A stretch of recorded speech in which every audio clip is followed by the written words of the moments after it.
बधाई हो मित्रों, आखिरकार वो अमृतकाल आ ही गया जिसका सपना हमें पिछले 11 सालों से दिखाया जा रहा था। याद है ना, कोरोना के समय हमने ताली और थाली बजाकर महामारी को हराने का आत्मविश्वास दिखाया था। और आज जब दुनिया एक नए वैश्विक संकट के बीच खड़ी है, तो हम अच्छे दिनों का झुनझुना बजाकर अपने हालात पर तसल्ली कर रहे हैं।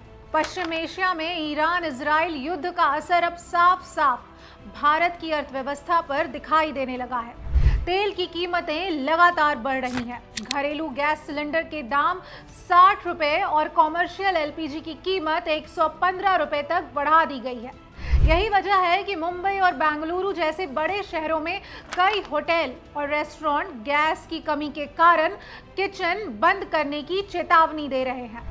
यानी हालात यह है कि देश की आर्थिक राजधानी में चूल्हे बुझने लगे हैं। लाखों लोग जो रोज होटल या मेस के खाने पर निर्भर रहते हैं, छात्र, मजदूर, नौकरी पेशा, सब पर इसका सीधा असर पड़ने वाला है। लेकिन कहानी यहीं खत्म नहीं होती। कल भारतीय शेयर बाजार खुलते ही धड़ाम से गिर गया। सेंसेक्स में करीब 2300 अंकों की भारी गिरावट दर्ज की गई। इसका मतलब यह था कि मिनटों में हजारों निवेशकों के हजारों करोड़ रुपए डूब गए। दूसरी तरफ डॉलर के मुकाबले रुपया अपने रिकॉर्ड निचले स्तर करीब 92 रुपए प्रति डॉलर पर पहुंच चुका था। याद कीजिए, एक समय था जब 60 रुपए प्रति डॉलर के दौर में बड़े बड़े भाषण दिए जाते थे। कहा जाता था कि अगर रुपए की कीमत गिरती है तो यह देश की प्रतिष्ठा पर चोट है। लेकिन आज वही लोग चुप हैं, मानो मुंह में दही जमाकर किसी बिल में घुस गए हों। सवाल यह है कि आखिर ऐसा क्यों हो रहा है। सरकार कहेगी कि यह सब वैश्विक संकट का असर है, लेकिन असली सवाल यह है कि अगर मिडिल ईस्ट में तनाव बढ़ने की जानकारी पहले से थी, तो क्या भारत ने कोई ठोस रणनीति बनाई थी? एक मजबूत और दूरदर्शी सरकार ऐसे हालात के लिए पहले से तैयार रहती है।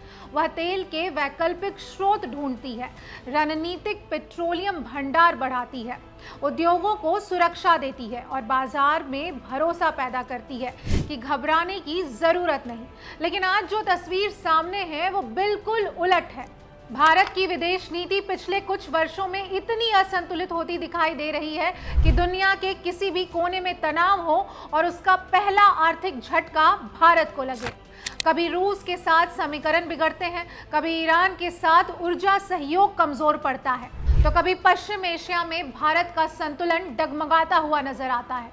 विदेश नीति का मूल्य उद्देश्य यही होता है कि देश के आर्थिक हित सुरक्षित रहे। लेकिन आज ऐसा लगता है कि कूटनीति से ज्यादा जोर इवेंट मैनेजमेंट और फोटो ऑप पर होता है।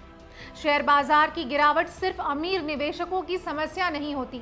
जब बाजार गिरता है तो कंपनियों का निवेश रुक जाता है, उद्योगों की विस्तार योजनाएं ठप पड़ जाती हैं और अंत में उसका असर नौकरियों पर पड़ता है। यानी मार आखिरकार आम आदमी पर ही पड़ता है। तेल और गैस की कीमतें बढ़ने का मतलब है कि आने वाले दिनों में महंगाई और बढ़ेगी। ट्रांसपोर्ट महंगा होगा, बिजली महंगी होगी, खेती का खर्च बढ़ेगा, रोजमर्रा की चीजें आम आदमी की जेब से दूर चली जाएंगी।